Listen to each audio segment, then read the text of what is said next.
back inside the WPIAL, presented by D1 Pittsburgh West.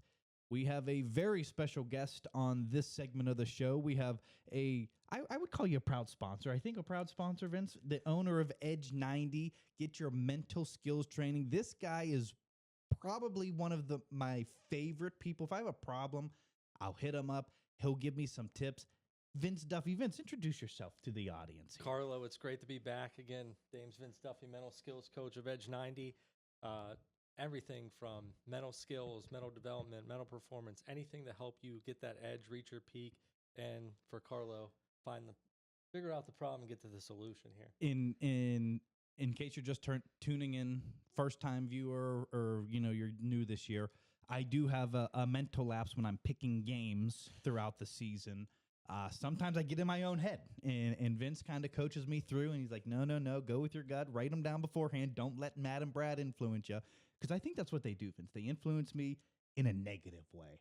There's no doubt about it. I know they keep beating me in the pick'ems, but I know that they're flipping my switches. Yeah, we have to clear out the external noise. They're just trying to, rattle your cage and get inside your head to make you second guess yourself. You know the game. You know the WPIAL better than anybody else, Mr. Insider. That's right. Just go with your gut and your first instinct. That's right. So if you're new to the show, Matt Fargo, our co-host during the season, he is the back-to-back pick champion.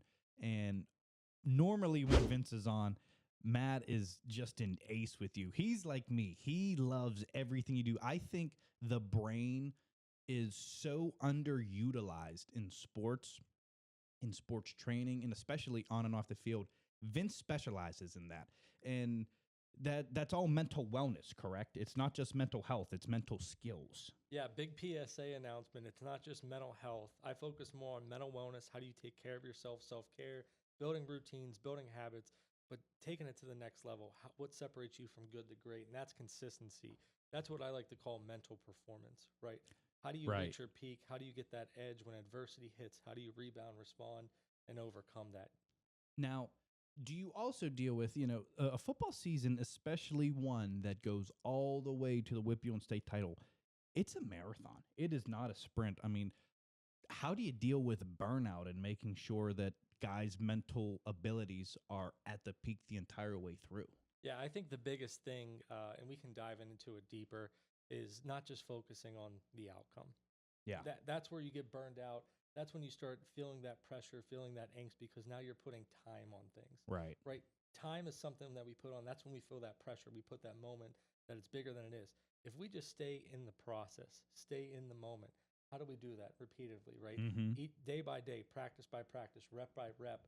That's where we keep finding joy and keep getting back to the fundamentals that keep us sane. Right. But keep us, intact with who we are and who we want to become during the year. Now, how did you start Edge 90? Yeah, how I started, long journey in August 15th, so a couple weeks. It'll be 8 years since I launched, so it'll be a huge milestone. I guess it's episode in 8. August of 2015? 2017. Oh, 2017. So okay. 8 years. So August 15th. So lucky 8, episode 8. I guess. I love it. 8, and I'm going to play that number 888. There we tonight's go. pick'em or whatever it's there called. we go. But I had the yips in high school. I played all 3 sports: baseball, basketball, football. Mm-hmm. And you're a WPIAL guy yourself. WPIAL guy. Went to Blackhawk, Beaver County, proud. Mm-hmm. The Beaver County grit. Oh yeah, he's got grit. He's got toughness. He got all that. But I had the yips, and I didn't know what they were. I basically had a red shirt my junior year of high school baseball. It's so it kind of started baseball wise then, not football. Yeah, no problems with football. No problems with football. Baseball player, that's what I was going to go to college for. Mm-hmm. Had the yips, just every day, couldn't throw like a normal playing catch. Just one day, just put. What position were you? So I played catcher, played third base, pretty much utility, wherever they needed me. That was my primary positions. But just couldn't throw the ball back to the pitcher down the second base. I mean, if you ever watch the movie Major League 2, where he's reading, Playboy and things like that, that's what he's actually going through to distract his mind to focus on throwing. Yeah. So, but I don't wish it on my worst enemy. There isn't a game plan for it. They call it the thing. The yips, golfers have them. Mm-hmm. Some quarterbacks have it with throwing. And I call it the pursuit of perfection disease, mm-hmm. right? You're trying to be so perfect. And even if you hit the wide receiver or hit your target, in range, it's not good enough, right? Right. And I struggled with that, kind of basically had a red shirt, played summer ball, got through it. Then I tore my ACL my senior year of high school basketball practice, second day. No way. So And that's your baseball career. Then. Basically recruiting career, baseball career, Wow. athletic career. Was lucky enough to be good enough in the summer to get some offers. So, but the cool thing is, so you go all the way back to high school where you kind of started your mental skills training to you had to get over these yips, and that's what started it? Yeah, I would say professionally 8 years, but the journey since I was probably 16 years old of figuring out what is going on. And, I was lucky enough to go to college to play baseball at Clarion University. They gave me some money. Had no clue what I wanted to do. The yips came back. But this was my first introductory to mental skills and performance psychology. I hired Dr. Tom Hansen, a sports psychologist who works with athletes, paid my last $1,000 for 3 30-minute phone calls, taught me how to breathe, goal setting, believe in myself. This weird thing called EFT tapping, which is just... What is that now? It goes into like breathing, but it's like hitting pressure points and like speaking affirmations to yourself. Really weird. Yeah. But it works. But it works. But when you buy in, it's just crazy how the brain resonates with that stuff. So what are some things you can do for football players? Number one, what's the equivalent to yips in football? Yeah, I mean, whether you're a quarterback or kicker, I think. Kicker. Okay, there we go. I didn't even think about that. Putting too much pressure on that moment or trying to be perfect, right? Instead of just trusting your athletic ability, trusting your almost receivers catching, especially those like over the head basket catches. Absolutely. Or if you're afraid of getting hit, right? How do you going across the middle? How do you remove the externals? Interesting. Running backs potentially hitting the hole or seeing the hole, right? Second guessing or overthinking. Yeah. Right. Trying to be perfect. So the yips is really, I call it the pursuit of perfection disease. You're just, whether you're in baseball, football, basketball, any type of athlete, you're just putting so much external pressure on yourself and not trusting yourself that you crumble under that. Yeah. And that's what really got me into this whole industry, is become who you needed when you were younger. No one was really around to help me go through what I was going through. Right. And over the past 8 years, whether you're in football, basketball, baseball, it's just how do you trust, believe in yourself, and build that internal confidence. So this is interesting. So Vince and I, we almost have the same path then, because when I was in high school, when I started WPIAL Insider, it almost started when I was in high school because I didn't know what to do in the recruiting process. I had no idea where to start. I didn't know you were supposed to go to college camps if you wanted to be. I thought you had to be invited to those things, and in a sense, you kind of do. But I didn't know that you could just sign up and go. I remember my mom asking me, was like, I can't go to that. I didn't get invited to that. I would have been to a million college camps. I would have done all this different stuff. And I remember when I got into college, that's when I kind of started WPIAL Insider, and it became almost like a recruiting device. Now, this was before, there's a million social media accounts now that have recruiting advice. But really, when I started WPIAL Insider, there were none. So that's how it got so big so fast. But yeah, it almost same way as you. There was a problem I had in high school, and you start something to fix the problem. That's that entrepreneur mindset, right? It's just figuring it out, finding a solution, not dealing with the problem all the time. And that's really what I've built the businesses on. What I teach people is call it the 4 Ps.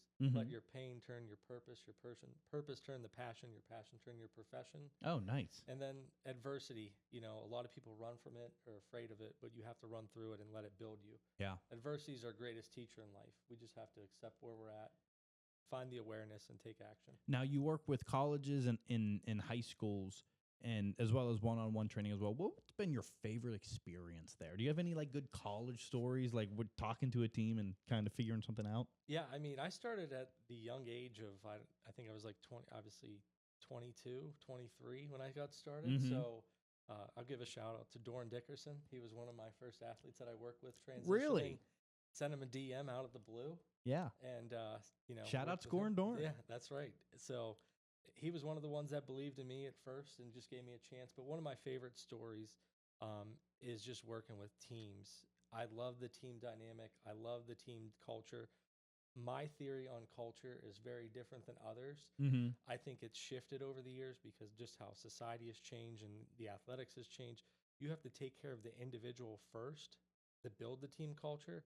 So I take this inside out approach, and there's nothing like being an introvert by nature, having to be an extrovert and speaking in front of people. But when you have confidence and conviction in what you do, that resonates with people. And there's a bunch of stories that we can get into.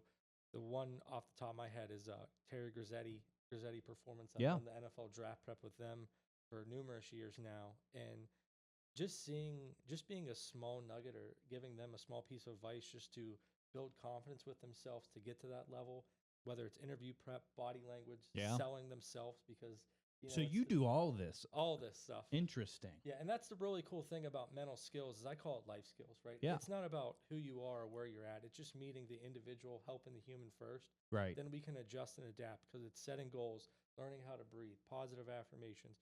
Really, it comes down to being your biggest fan, not your biggest critic, Right. and what I call winning the mirror. Interesting. So see, like every time Vince and I get together, because for the viewers that don't know, we'll go out to dinner, things like that. I always sit and just pick his brain for hours because this stuff is just so interesting to me. Just the human brain, the human body. If you set your mind to something, it's amazing what it can accomplish. So you did send a PSA out.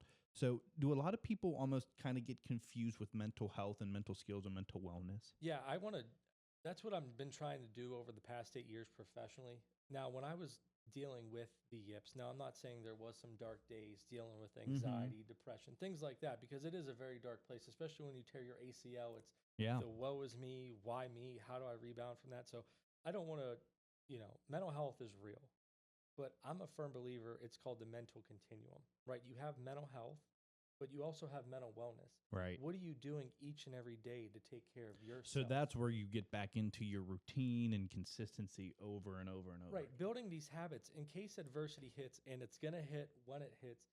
How do you respond to that? How do you take emotional inventory not to let that snowball? Yeah. Right. But hey, maybe I need a day or maybe I need a few minutes to regather my thoughts and self before it snowballs out of control. Mm-hmm. And that's what leads to mental health issues. Yeah. But how do I reflect, reignite that energy, that motivation to get us back on track? And that's what really mental wellness is, that self-care. So getting your mental skills, mental wellness on point, that correlates to really good mental health, more than likely. Absolutely. It's just part of the wellness. Physical, mental, spiritual, all the areas of wellness. It's taking care of that mental aspect of just well-being and self-care, self-growth. And that's what trends into mental performance. Now, here's something for you. You talk mental performance, especially on game days when college coaches are watching. With you have the yips as a junior, then you're injured as a senior. Is that just in the back of your mind? Like, how am I going to get recruited? Like that's added pressure to these kids nowadays, especially when you step on the field. Because I know there's a bunch of kids. Coach, you got to believe me. This guy's unbelievable in practice. Okay, well, does it translate onto the field? How do you get it to translate onto the field knowing that these kids every move is going to be evaluated by a college coach? Yeah, I think the biggest thing too for any athlete, especially with social media, obviously when we were growing up, I don't think we're that old, but there's been so much transition and change. Mm-hmm. You got to go recruit yourself. If you want to go somewhere, get some good tape, send it to schools, send it to coaches. Don't wait on your heels. Yeah. Play on your toes. Yeah. Go attack the recruiting process. Get your name out there.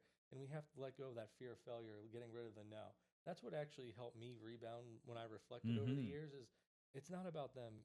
Everybody has to answer, or I'm afraid to send this message to this coach. Maybe you're a little bit higher level than I am.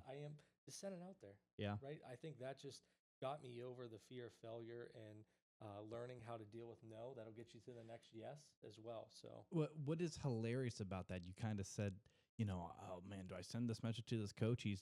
When I first started WPIAL Insider, I'm a little pipsqueak 19-year-old, okay? And I can remember I go to a Woodland Hills practice. One of their assistant coaches invited me over to a Woodland Hills practice to check them out. And there he is, Coach George Novak, WPIAL Hall of Famer, WPIAL legend.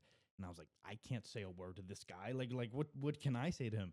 And I'll always respect Coach Novak and the Wolverines because he came over to me and said, hey, I love the work you do. Whatever you need, Woodland Hills is here for you. And I said, oh, Coach. That's awesome. But it was like a breath of fresh air. I was like, oh my, like I didn't know how to attack it, but he did give me the confidence. I was like, heck, if Coach Novak is going to say that to me and I can do that with Coach Novak, I mean, that's WPIAL royalty right there. There might be 2 or 3 other coaches in WPIAL history with his credentials. So that kind of gave me the confidence. But I know exactly what you're talking about because I kind of went through that early in my days in WPIAL Insider. And even college coaches college coaches would follow the account, like, well, I can't DM this guy. This guy's at Michigan. Yeah. What if I look like an idiot? You know, so I know exactly what you're talking about. And for anybody out there, most of our fears in our imagination. Correct. So Correct. What you got to look at it. What's the worst that can happen? Yeah. Can you live with regret? Right. Or can you live with no? I would rather live with no or no 100%. than regretting not sending that. 100%. Now, one of the things, especially in youth sports and high school sports, mainly parents. There's a lot of pressure applied from parents. How can you block out the pressure from parents, even your coaches or even fans, to focus on and grow your own game? I think that's a really great question. I relate back to when I was growing up, and obviously we talked about this. I had a dad who was Bobby Knight, right? Tough love, demanded, thanked him for everything. Now looking back, in the moment was very tough and difficult. I actually think there's been a big shift, and I know parents want the best for their kids, but the external pressure is really coming from social media. Athletes comparing themselves with others. Yes. I work with athletes, whether it's football, baseball, basketball, that, hey, I didn't have that highlight today. Well, did you win? Yeah. Well, you won, right? Yeah, I played good, but I didn't have that highlight. And I think that's where a lot of the external factors are coming in. Yep. Now, I'm not saying parents are, pushing, hey, we got to get that recruiting tape. We got to get that highlight out there. But more and more, the trend is going from social media about, I call it highlights over heart. Care about your heart first. The highlights will take care of itself. And I feel like that's where a lot of the external pressure is coming from, right, compared to just the parents as well. There are times players will hit me up. Oh, how did, they'll have legitimate Power 4 officers like, well, how did he get this offer and I didn't get it? They could have a connection to the program. There's a million different things, but, it's like, let's just say the kid has an offer from like an Ohio State level program, right? And a kid picked up an offer from Purdue. He'd be like, well, why didn't Purdue offer me? And I remember saying, like, Ohio State offer. Right. Like what are we talking here? I know. Like he would be killing for your offers and vice versa. So that comparing on social media, I didn't even think about social media. That's got to be majority of pressure nowadays. I would say it's the overwhelming, there's really 3 to 4 core things that the majority of athletes that I work with one-on-one or even cultures, it stems down to, and that's probably 1 or 2 right there. Comparison's the thief of joy. And it's never feeling good enough. There's all this external, and I expectations, and I get, when I work with anybody, we get rid of the word expectations. Yeah. Because expectations, it's external. It's just external noise, like Coach Saban always talks about, that rat poisoning. And it's never good enough. We're always chasing something. We're always moving the goalpost, right? Right. And that's where that overwhelming feeling, that pressure externally that you're putting on yourself, gets you distracted and out of alignment from what you need to focus on. Yeah.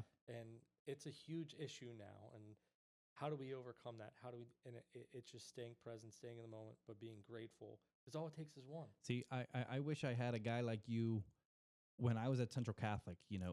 We got up to number, I think, 7 in the country at one point. We tracked our ESPN ranking every single week.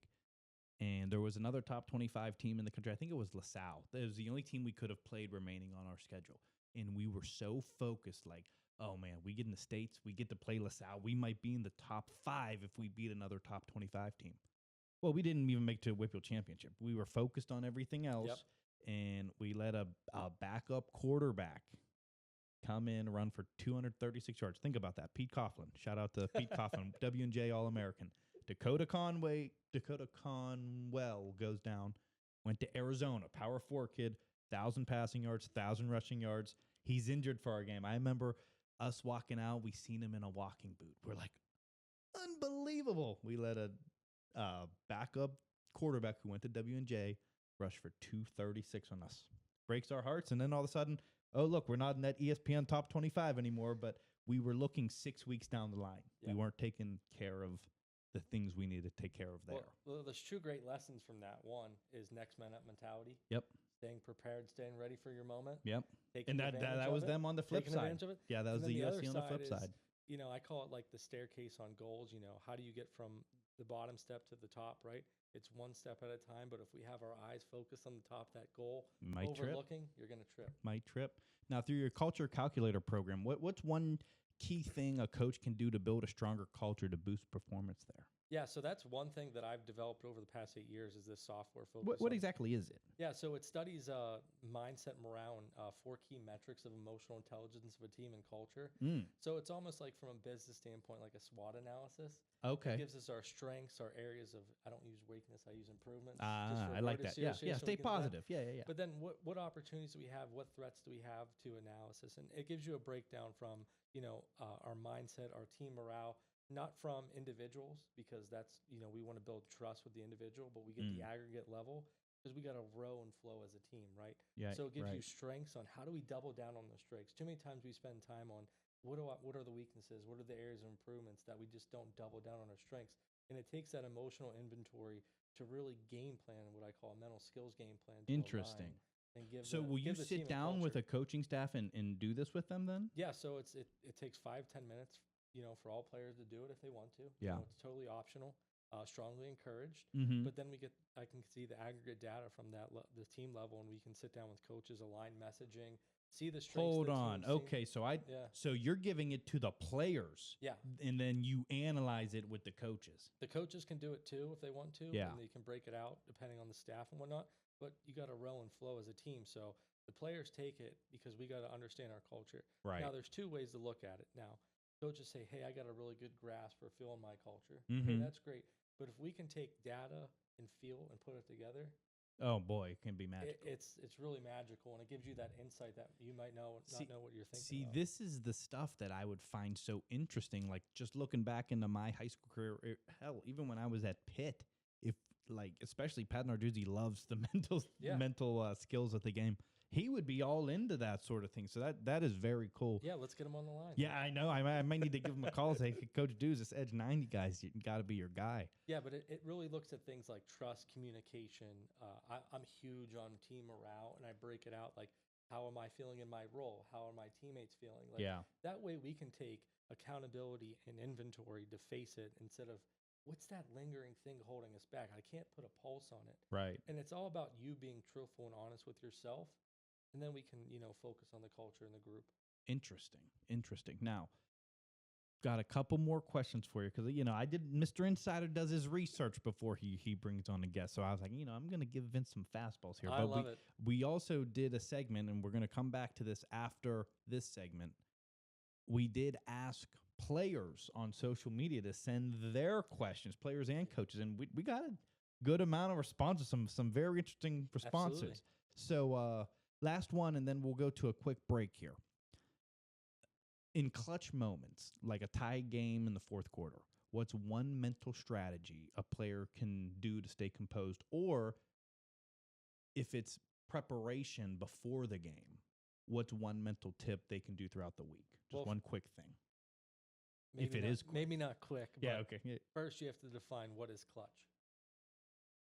Clutch would be, the quarterback making the massive throw into a window on 3rd and 8 to extend a drive, to extend the season. So how we look at that is it goes back to your preparation and not making the moment bigger than the moment is. Mm-hmm. So the reason I ask what is clutch, now there's no right or wrong answer. Yeah. You have to define what clutch is for you. Mm-hmm. And it's staying consistent in every moment. What separates good from great athletes is consistency. Mm-hmm. So that 3rd and 8 in the first quarter versus that 3rd and 8 in the fourth quarter, not putting the moment bigger than it is. Gotcha. Even though it's the time and place in game. But if you're calm, cool, and collected under in that moment, pressure is all about perspective. Mm-hmm. So if you don't give more power and energy to that moment, you're more likely going to be Captain Clutch because you're not putting more weight or energy or enthusiasm into that moment. You're just staying calm, cool, and collected and just executing in that preparation. Same thing like we've been doing like kids. Visualization's so big, right? 3, 2, 1 shot clock. Mm-hmm. Just practicing your driveway. Yep. Hey, game-winning pass. Right. That's that imagination that you're doing, and now you're just translating the awareness into action and not making it bigger than it is. Now, here's something for you. When I was at Pitt, and even when I was in high school, we did this.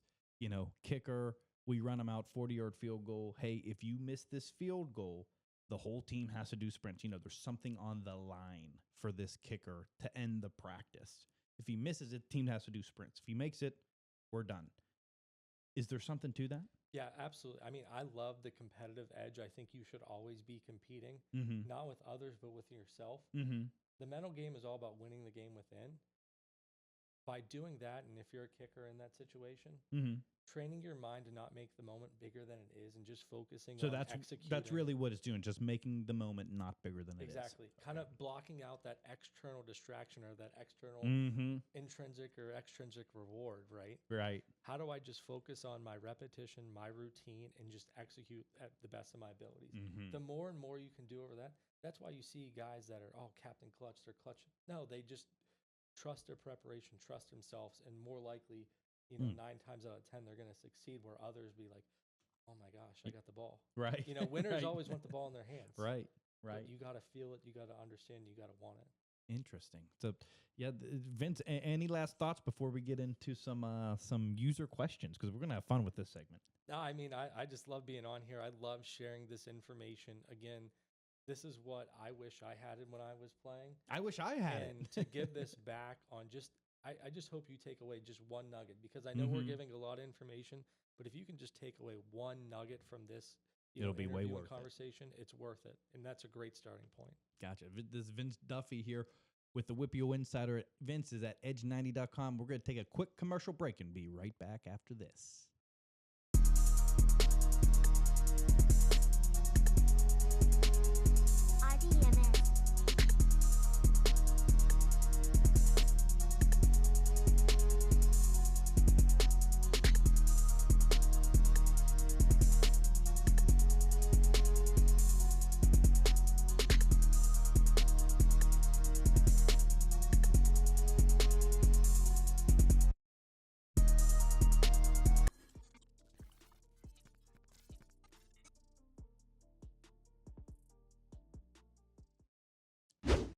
Back inside the WPIAL, presented by D1 Pittsburgh West. We are here with a proud sponsor, Vince Duffy of Edge 90.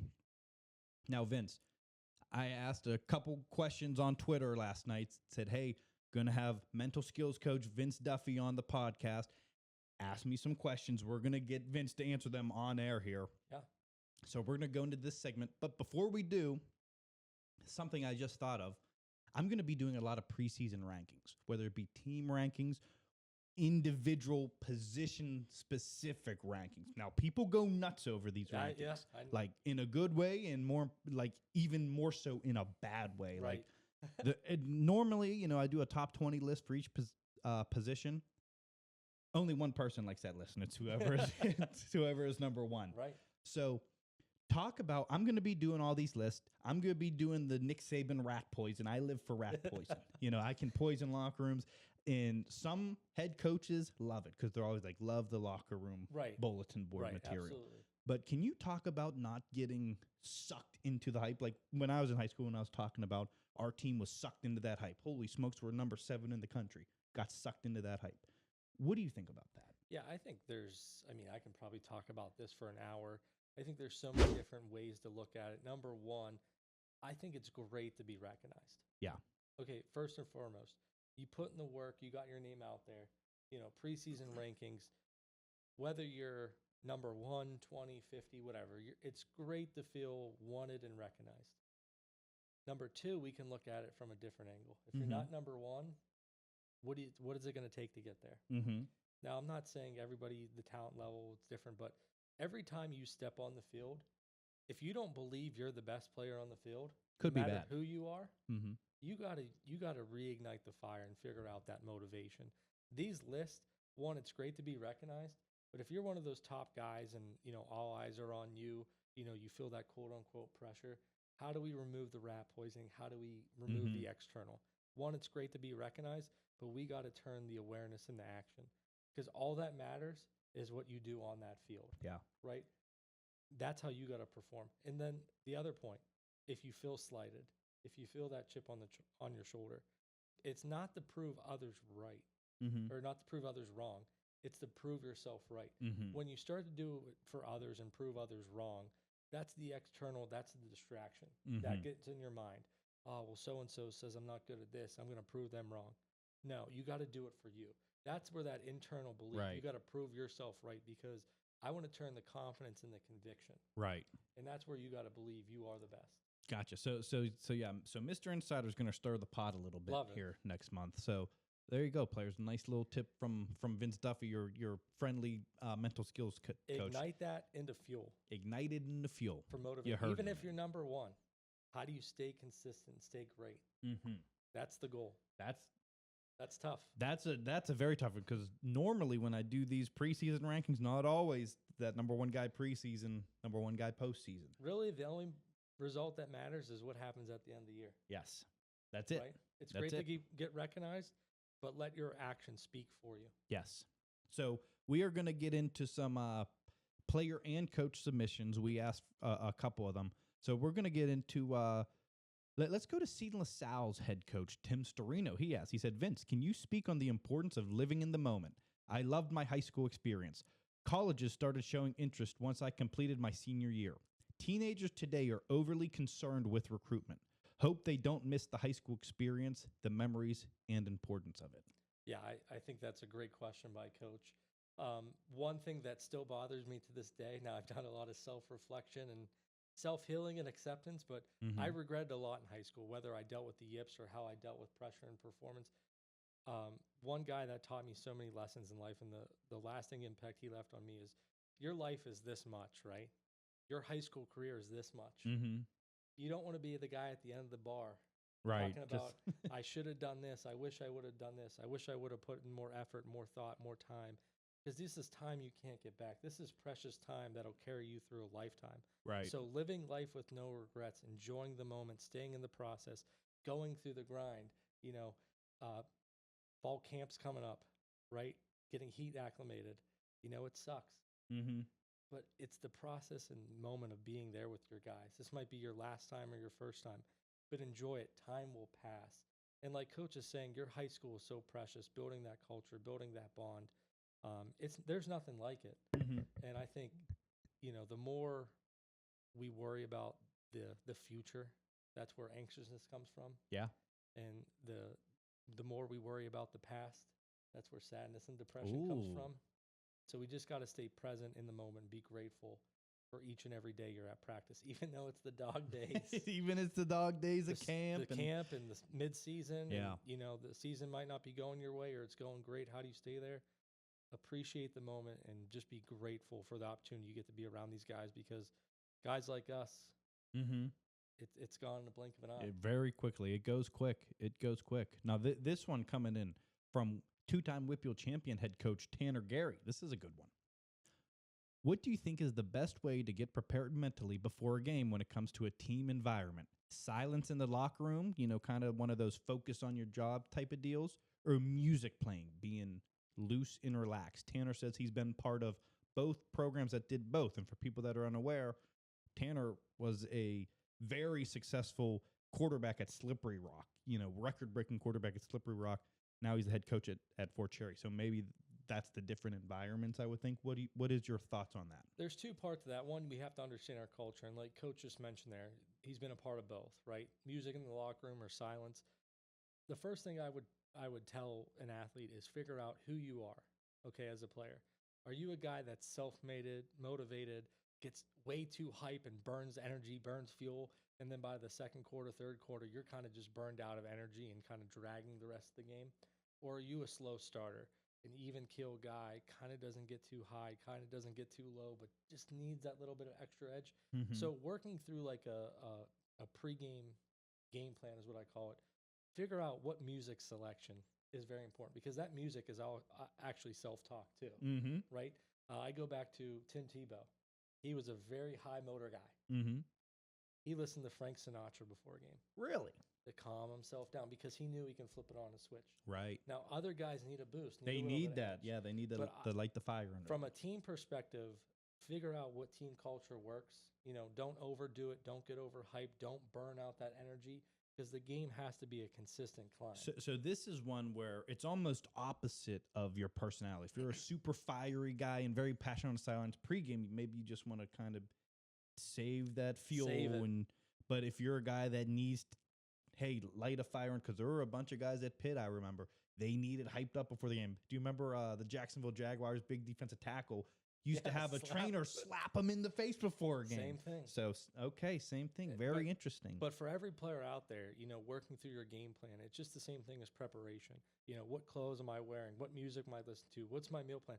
Take all that, that 10, 15 minutes before Friday night. Mm-hmm. Get that out of the way. Think it through. That way you're not thinking right before game, oh, where's my clothes? Where's my playlist? What's going on? Like, that's all about the proper preparation before a game. But you have to understand who you are to be who you want to become. And music is huge with conserving or utilizing your energy in a Interesting. proper way. So it's almost looking at yourself in the mirror and finding out what type of guy you are and just, hey, play to my advantages.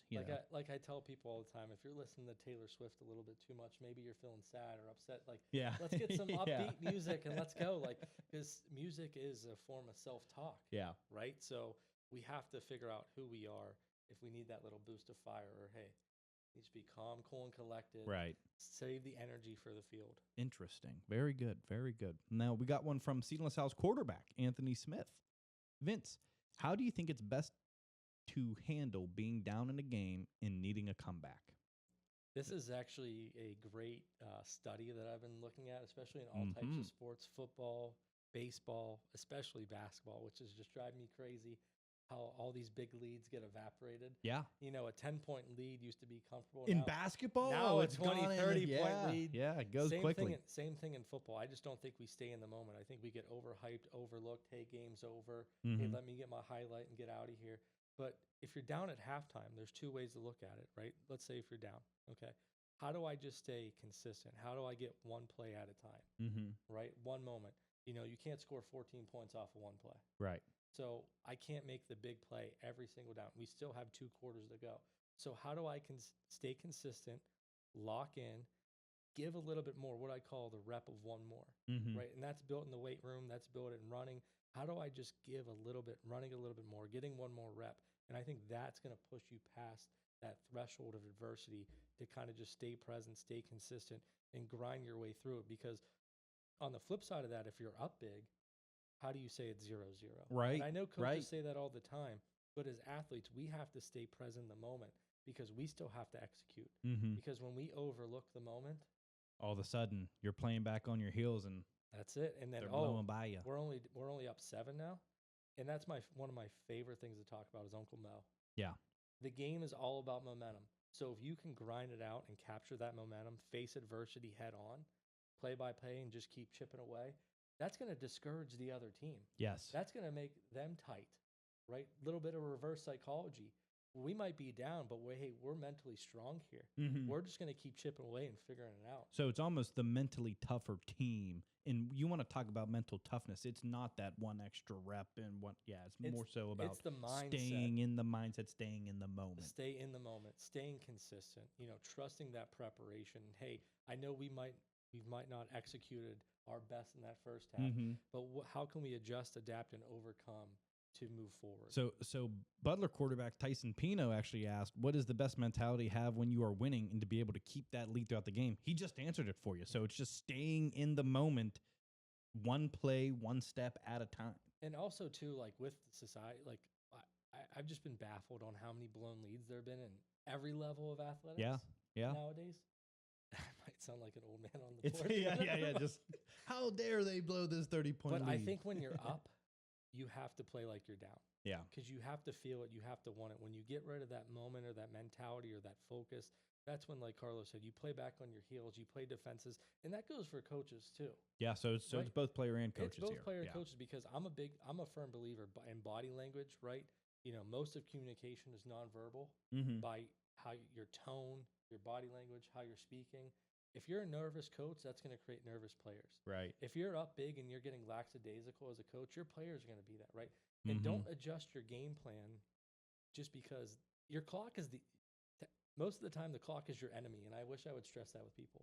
The scoreboard is your only friend. Yep. And I'm not talking about running up the score and whatnot, but if you're there to win and put the hammer down, right, you got to have that killer instinct to run through everything. Well, one interesting story, as you're saying, it's just a complete flashback in my head. In 2021, when I was at Pitt and we were in the ACC championship game, we go up 21 points, and it's either late third, early fourth. It's comfortable lead, should win the game. And one of our assistant coaches was on the sideline kind of going like this, pointing. And Coach Narduzzi saw it and ripped him like you can't believe. I mean, I remember the entire sideline being like, holy smokes, like, hey, we better get in this still. Yeah. And then the very next play, we kicked the ball off because we had just scored a touchdown and he started doing this. We kicked the ball off. Sam Hartman comes back out. Next play, boom, pick six our way. Now it's like the icing almost on the cake, but everybody was like, well, that's probably why coach did that, like you pedal to the metal. There's like 21 isn't safe now. You got to keep your foot on the gas. And I just wish, coaches and players would understand that. It's all about how do I keep momentum from swaying? Because momentum is key. And just to dive into that a little bit deeper, I love it so much. You have to understand as an athlete, what do you want to feel and how do you want to make them feel? Mm-hmm. So if you know they're giving up, keep going. Keep the foot on the gas. Right. If you think you got in the bag, how do you swing the momentum to feel like they're going to put the pressure on them? Yep. I talk to teams and I'm talking about, you don't have to feel pressure. You need to apply pressure. Mm-hmm. And that's what the difference is with whether you're behind or you're leading. You got to be the one applying the pressure, not feeling it. And what's funny, after he did that, Sam Hartman didn't come back out on the field. So he was like it was him and Kenny Pickett were kind of like the ACC QBs. He throws another pick six, and Wake Forest just said, all right, there's 13 minutes of the game left. Like, 28 points in 13 minutes isn't out of line to come back, but they kind of said, tap. But the mentality is, yes, hey, we're done. Yes. And that's the feeling you have to give. Now, James Armstrong, Hopewell's quarterback, and Logan Heinmarch from Seton LaSalle, the defense tackle, they kind of had the same thought process. How do you think an athlete should handle nerves and pregame nerves? Love this question. So nerves just means you care, okay? If you didn't have nerves or butterflies, I'd be worried about you. Mm-hmm. That just means you care about the moment, the opportunity that's in front of you, which is a good thing. In mental skills, it's all about reframing and reshifting words and vocabulary. Instead of saying, I'm nervous, I'm worried, what if you just flipped it and said, I'm excited, I'm ready, let's go, right? It's the same process with anxiousness and excitement, the emotion. Mm-hmm. It's just what you give power to. So if you say, I'm nervous, I'm worried, I don't know if we got this, you're kind of slouching and already defeating yourself. If you feel those nerves, just tell yourself, I'm excited, I'm ready, let's go. It's a total different perspective and game switch that you can turn on. And that's really how I think you handle the nerves before game. And the other thing too is reps removed doubt. Trust your preparation. That's why you're out there in practice. Because when, like I've said before, if you're thinking out there, you're stinking. Yep. Practice is the time to think.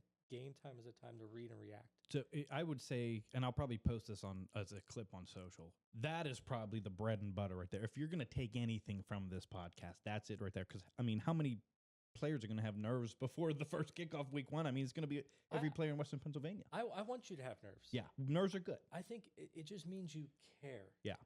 But just tell yourself, I'm excited. I've put in the work. I've put in the preparation. Mm-hmm. Now, when I'm worried about you is when you didn't put in the work. When you think about that regret, I wish I would have put in a few more reps, or I wish I would have paid attention in practice, or I wish I would have, ran a few more plays or did a few extra things.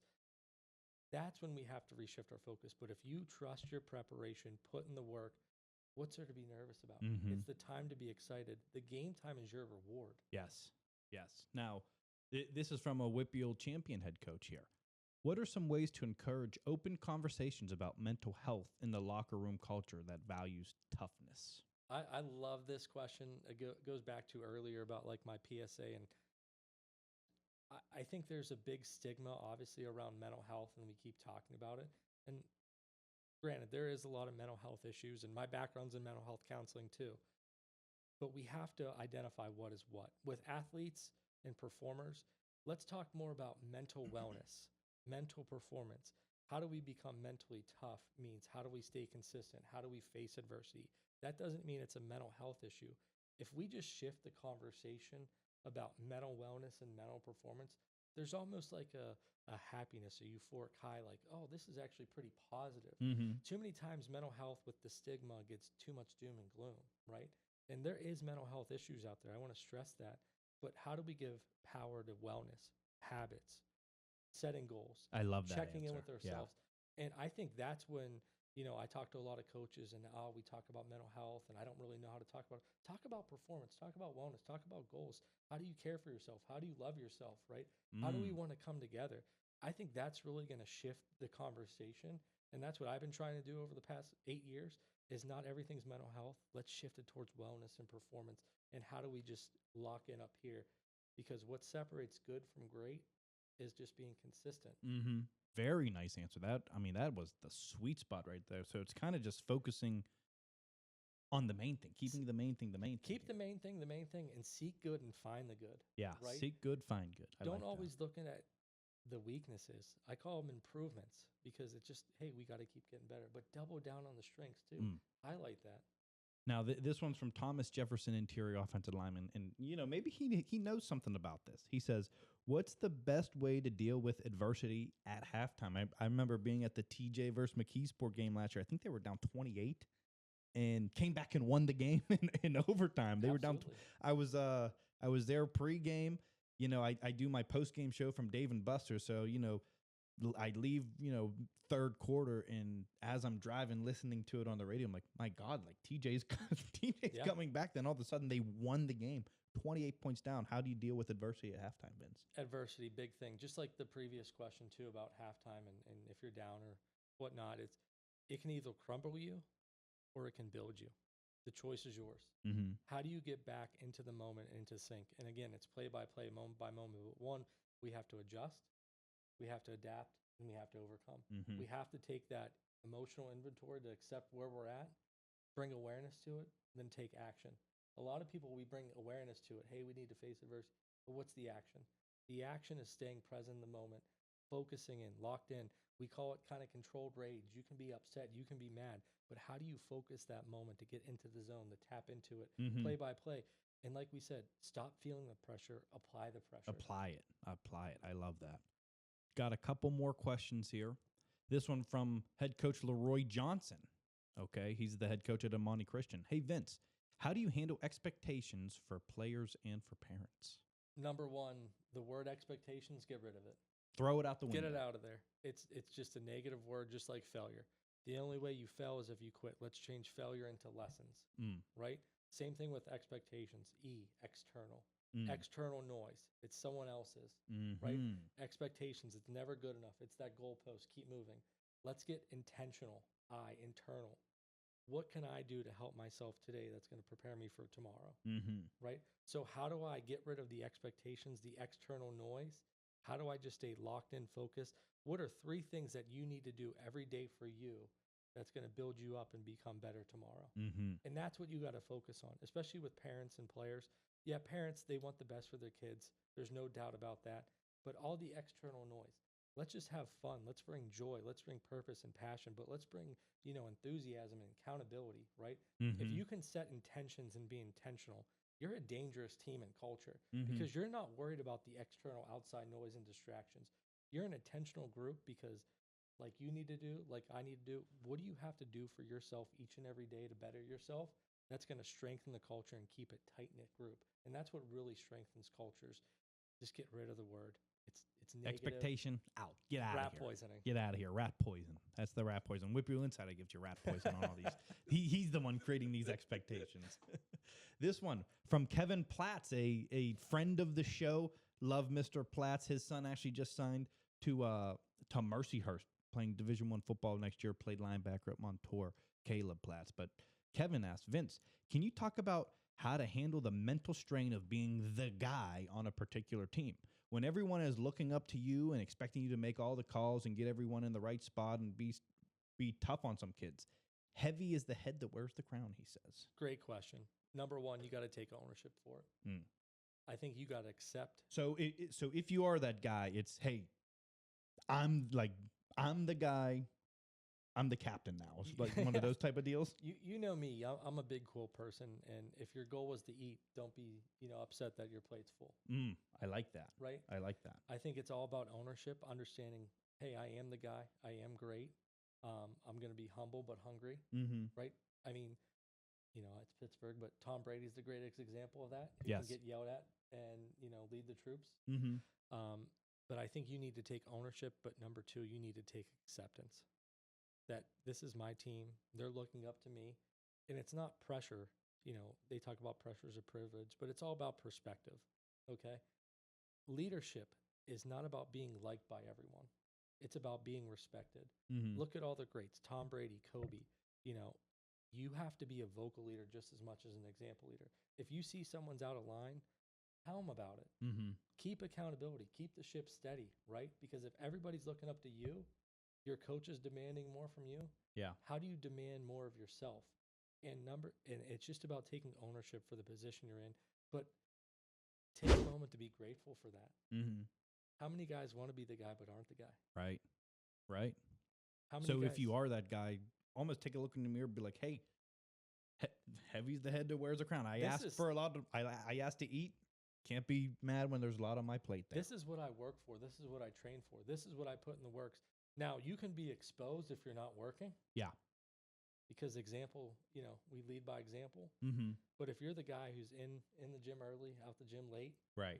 First one in, first one out, leading the team, picking up the everything, just doing the little things that lead by example, just take ownership of it. Mm-hmm. Lead by example, but don't be afraid to keep people in check too. Well, one of the cool things, I was watching the Christian Kuntz podcast. Shout out to my good college friend, Christian Kuntz, current long snapper for Pittsburgh Steelers. But he had Duquesne head coach Jerry Schmidt on this week. So I'm watching the show. And, Duquesne football wins a lot. We cover them a lot on Inside the WPIAL, all Pittsburgh-based Division I teams we cover. And Coach Schmidt, somebody brought up, like, how do you have, like, such a great culture? What's the leadership qualities that you look for in a captain? Because it's really all those captains kind of have the same qualities. Mm-hmm. And he said, Christian, well, what did I tell you? And Christian, boom, right answer. He said, if somebody was out of line, he said, all it took for a captain to say was, hey, you're better than that. Whether it be taking a play off or maybe drinking too much in the South Side or just doing the wrong things off the field. It's just a captain having the guts to say, you're better than that. Because it's almost challenging him. Like, absolutely, you want to be part of us? You're better than that. And he goes, that's all you need to say to us. He's, and Coach Schmidt, if anybody ever knows him, most relaxed, best dude on the planet. But when he said that, I was like, man, that is like, it's a call to action. Absolutely. It's a call to action. Like they talk about all the time, one bad apple can spoil the bushel, right? Absolutely. And that's what culture is. And I just add one more thing to that? Mm-hmm. Just brought up a point here. You don't have to be the best player mm-hmm. to be a leader. I would challenge every player on the team, whether you're a freshman, you're a senior, what type of leader do you want to be? Vocal leader, example leader, transformational leader, transactional leader. What type of leader are you? But I think there's a big fear. I've worked with high school, college, professional. There's a fear of not being liked. Mm-hmm. You have to get over that fear of being liked and earn respect. That's what makes great leaders. That's what makes great teams, because a coach can only lead so far, but you got to lead by example, by your captains, by your players, and be respected. Mm-hmm. That's what creates winning. He's a guy that I totally respect. I don't love him, but if there's one thing about him, I respect him. His name is PJ Fleck, head coach for the Minnesota Gophers. Row the boat. Row the boat. Oh, I hated that row the boat. When I was at Toledo, they beat us to go to the MAC championship, and that whole place was rowing that damn boat. But he had a sign. I remember walking into Kalamazoo, Western Michigan Stadium, and right before you get to the locker room, there was a big sign out, and I'll never forget it, and it still resonates with me. It said, on bad teams, nobody leads. Yeah. On average teams, coaches lead. On great teams, players lead. And I can remember thinking that because, when I was at Toledo, we had 8 guys drafted from that team. That team was stacked. Yeah. Kareem Hunt was a big one. Trayvon Hester, a WPIAL guy, he was drafted. Deontay Johnson was on that team, former Pittsburgh Steeler. So Logan Woodside was drafted for the Titans. He was the quarterback. I mean, it was just loaded on all walks of life. And I can remember thinking, like, we are way better than this Western team. And then when I walked into the stadium and seen that, I said, well, we're a coach-led team, and I'll never forget it. And then they whooped us up and down the field, and I was like, Yeah, they must be a player-led team because we sure. certainly were not. It's we a certainly were not. culture of accountability. I got a question for you. Mm-hmm. What creates good culture? One word that I'm thinking of. Accountability to me. That's great, but what creates accountability? Simpler. Discipline. Starts with a C. C. What? Communication. Oh, yeah, absolutely. Yes. Number one thing to all cultures. Yeah. If you have great communication, You're gonna probably go going to far.